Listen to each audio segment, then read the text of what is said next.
Bonjour à tous, bienvenue dans mon nouveau décor, enfin nouveau décor pour l'instant. Notre ami ici présent, le petit espagnol. Et voilà, j'ai mis des petits fabikes un petit peu partout. Je ne savais pas trop quoi faire d'autre, mais en attendant d'avoir un décor définitif, je me suis dit pourquoi pas éparpiller quelques petits autocollants à droite à gauche. Alors, nous sommes dans la vidéo question-réponse numéro 2. Je ne compte pas la vidéo où je perds l'arrière. Ça, c'était une question isolée. Mais en tout cas, voilà. Question-réponse numéro 2. Allez, j'essaye de faire au plus simple, au plus vite, de varier les questions. Allez, question numéro 1. Numéro 1. Michel Fanny, bonjour, sûrement un peu stressé avec la bête car pas de commentaires durant l'essai, bonne continuation. Alors là, c'est dans la vidéo de la Triumph Rocket 3, qui n'est pas un essai habituel. Voilà.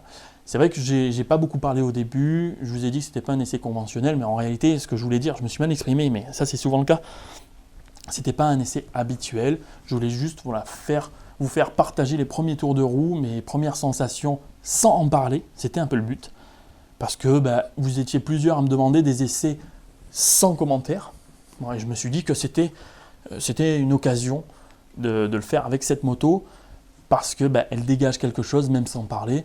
Elle fait un super bruit. Dès que j'accélère, là on voit vraiment qu'il y a le décor qui s'accélère. Donc je me suis dit, un essai sans commentaire, ça va être parfait, sachant qu'en plus, je l'avais entre midi et deux, c'est la concession qui me l'a prêté au dernier moment, c'était pas prévu, donc j'ai chopé ma caméra, mon micro, et j'ai fait le mieux que je pouvais. En plus, j'ai chopé un petit peu la pluie, mon micro il s'est un petit peu décalé, apparemment il prenait le vent, c'était un petit peu galère. Je voulais pas qu'il prenne autant le vent, dommage.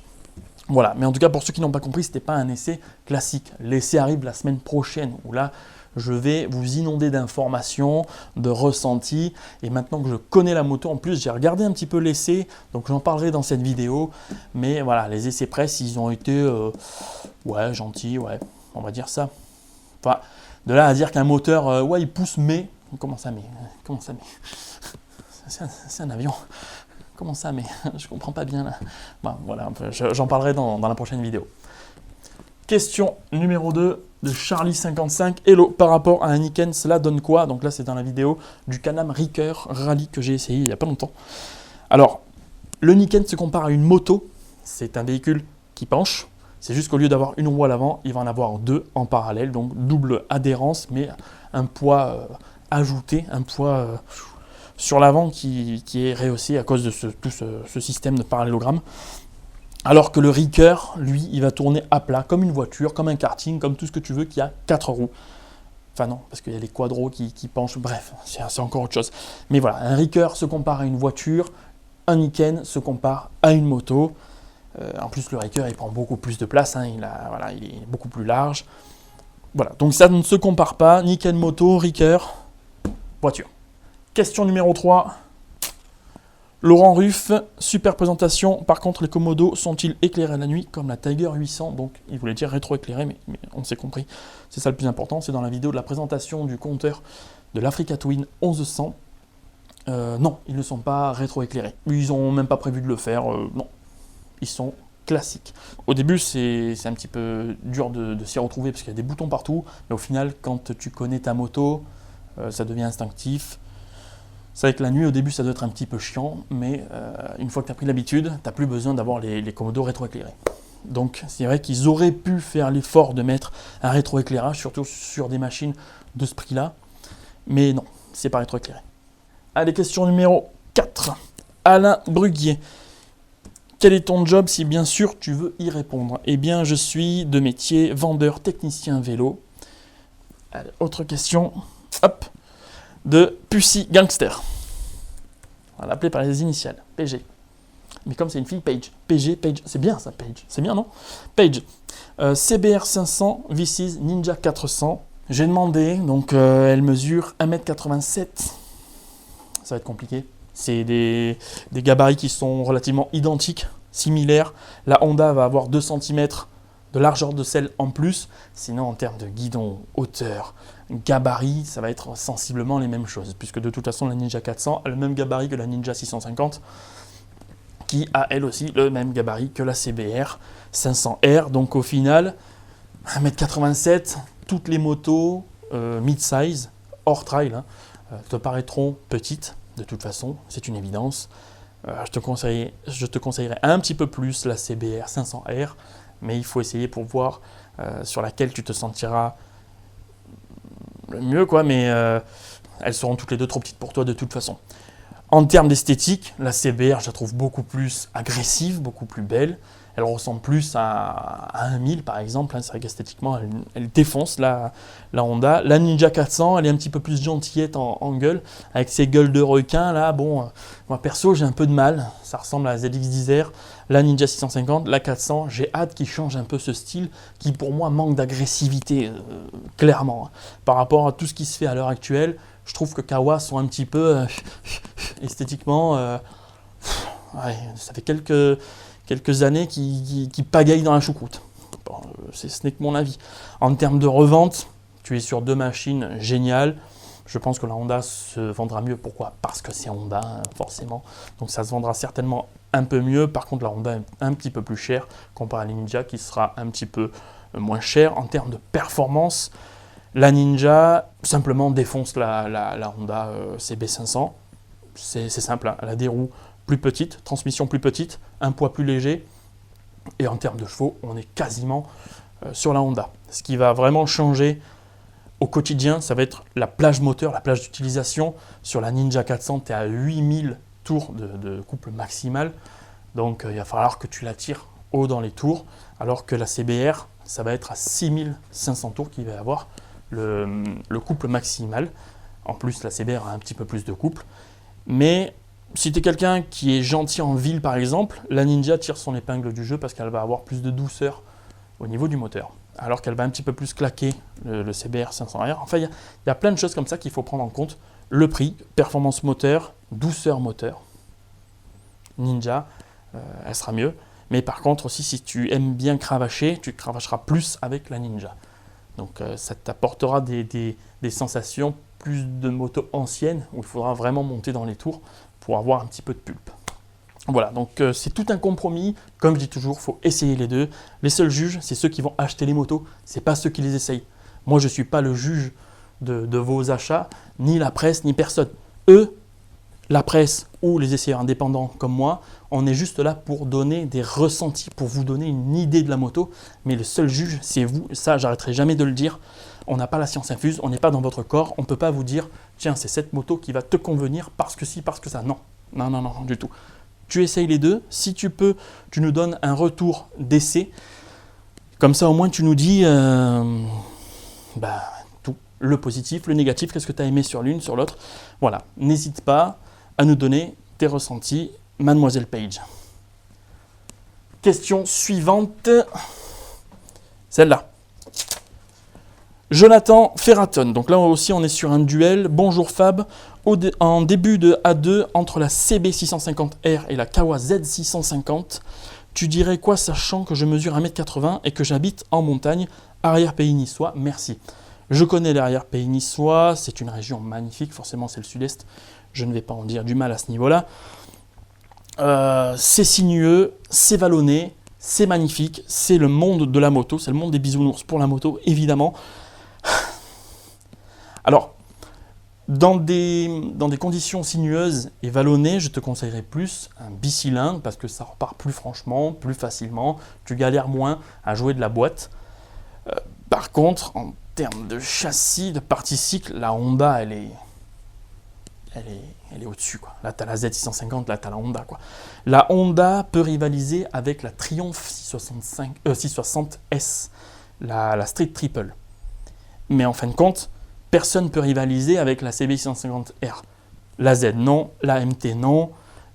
Tout ce qui est mid-size ne peuvent pas rivaliser avec cette moto. CB500, je t'en parle même pas. Enfin, tous les 500 et 650 ne peuvent pas rivaliser avec la CB650R.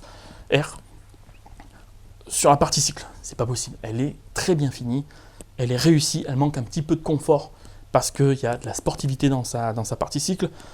Par contre, le moteur est un 4 cylindres, même s'il repart bien, ce qui est discutable par rapport à l'ancienne moto. Il y en a qui disent oui, il y en a qui disent non. Bref, elle repart quand même bien, mais ce n'est pas non plus un bicylindre. Ce qui fait qu'un 4 cylindres, il va falloir que tu joues un petit peu plus de la boîte, ou pas forcément en tout cas, que tu restes dans une certaine plage moteur, sinon tu ne repartiras pas en sortie de courbe ou de virage serré.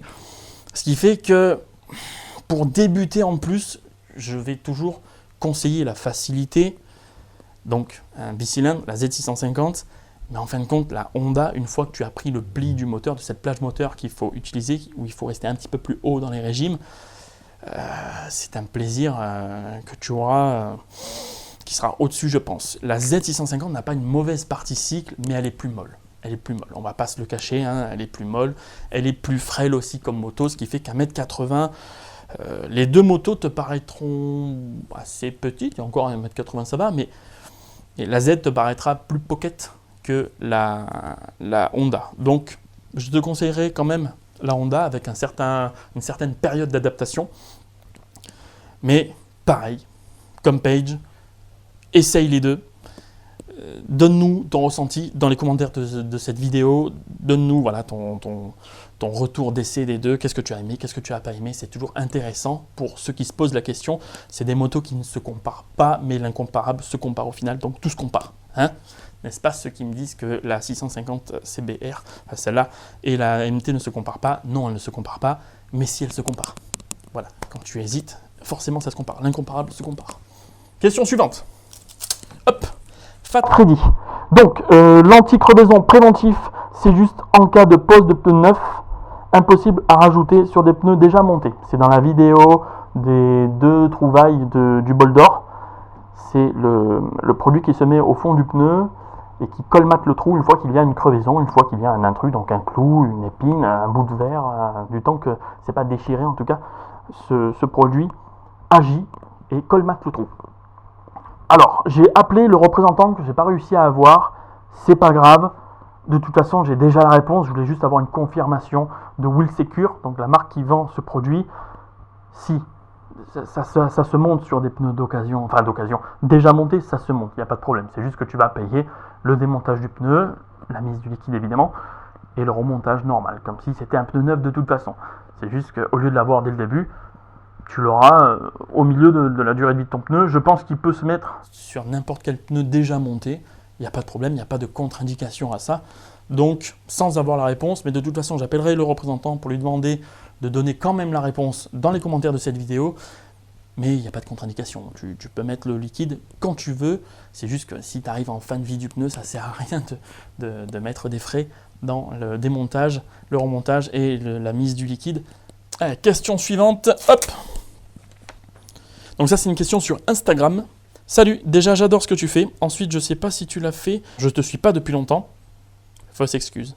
Tu vas sur ma chaîne YouTube et tu descends avec la petite roulette et tu regardes les titres. Non, je rigole. mais oui, tu peux regarder. Mais est-ce que tu pourrais faire un essai de Ducati Monster 821 en A2 car je suis à la circuit. Donc il reste pas longtemps pour aller essayer ensuite. Merci. Les essais Ducati, je ne peux plus les faire. La concession de Toulon, donc de la Garde, et la concession de Marseille, qui ont le même patron, ne veulent plus me voir. Parce qu'ils estiment que mes vidéos leur portent préjudice. Voilà. Ils ont eu quelques plaintes, notamment sur ma conduite. Donc je pense que c'est ça qui les a poussés à ne plus travailler avec moi. En tout cas, ils ne veulent plus que je fasse d'essais chez eux. Alors, ils m'ont dit clairement, ils m'ont dit, bah voilà, on ne veut plus te voir avec ta caméra. C'est Ducati France qui nous a tapé sur les doigts, soi-disant, en disant qu'en fait, les youtubeurs étaient considérés comme des essayeurs presse. Pas du tout, on n'a pas de carte presse. Donc en gros, d'après les concessions, il faut que je m'oriente vers Ducati Presse. Le souci, c'est que même pas je les appelle, parce que de toute façon, je vais les appeler. Ils vont dire, ah, rendez-vous presse, vous avez une carte presse? Non. Bon, ben au revoir monsieur. Voilà ce qu'ils vont nous dire. Donc il faut arrêter un petit peu les conneries. Enfin, c'est n'importe quoi. Donc voilà, c'est pour dire que les concessions de chez moi ne veulent plus me voir. Donc je ne passe plus la porte de chez eux. Donc les essais Ducati, si j'en fais, ce sera soit parce que quelqu'un m'a prêté la moto, soit parce que je suis allé dans une autre région et là, les concessions de chez eux, peut-être qu'ils auront accepté. Je ne sais pas.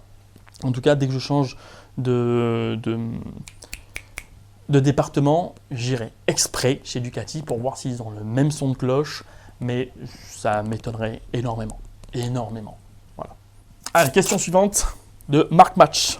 Bonjour, une rencontre avec tes abonnés pourrait être sympa, non? On doit être pas mal de la région toulonnaise, enfin de Toulon. Pareil. Oui, alors rencontre abonnée, c'est grâce à toi Marc hein, que j'ai eu cette idée, enfin en tout cas c'est toi qui me l'as donné. Oui, janvier, on va se faire une galette des rois. Je ne sais pas où.